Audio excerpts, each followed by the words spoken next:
Hey there guys, this is Uncharted 2, Chapter 11 I want to say, Protecting Jeff the Cameraman. And I'm going to play as Jeff the Cameraman just for a bit of funniness. But unfortunately, as I said in the previous missions, this is one I just can't do on with the Tranq gun, unfortunately. It is a shame, but it's just the way it is. Now, a few things to know with this mission. Nate's obviously a lot slower because he's, dragging Jeff around, but there is a way to make him just ever so slightly quicker. Because Nate has animation cycles, and eventually he'll slow down to sort of reposition Jeff.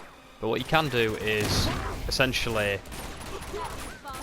I'm pretty certain every time you aim, it resets Nate's animation cycle.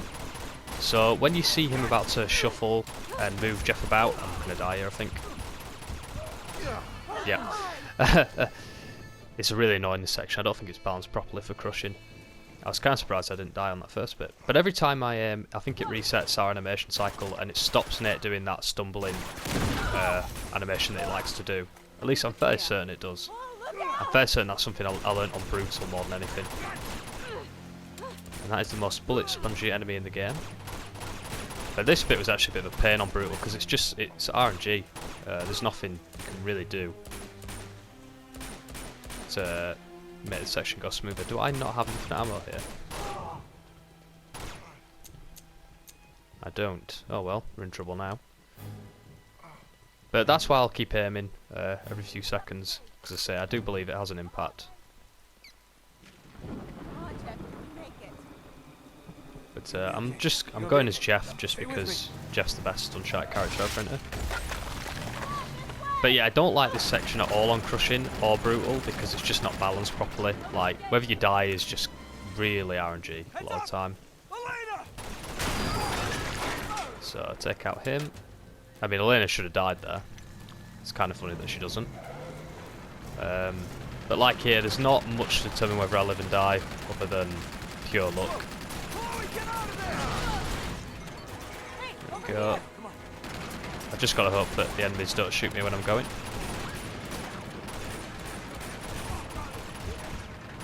But it just feels like they should have toned down the enemy damage for this section, but they didn't. But it doesn't go on too long. But I always aim as soon as Jeff looks behind him, because it's straight after that Nate will try and, move him up a bit. And that's how I just move that a little bit faster. Probably some speedrunner tactic, but unfortunately that will be the end of Jeff. And we're going to switch back to our good old wetsuit. And we're going to do a bit of running.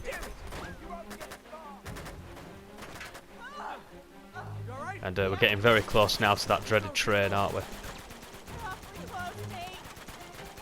I always thought you could take cover there, I guess not. But in sections like these, I just think they're awesome and everything, but they can be a bit frustrating on harder difficulties where you just spend most of it just pretty much, with a black and white screen. But it's just the way Uncharted is. It's something you do get used to, and you won't even notice it on normal. So we've got to do a bit of platforming here. Well.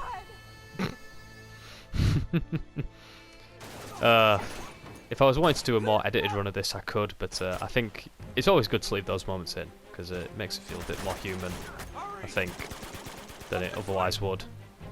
And I never understand why Elena can't do that jump. It seems kind of stupid. I mean, she's jumped pretty far there. I'm pretty certain she could get hold of that blue light bar. But that's the end of this running section, I believe. And that may be the end of the level, actually. It is. So I hope you enjoyed that one, guys. We're joining back as we're getting very close to that train now. Thanks for watching, as always.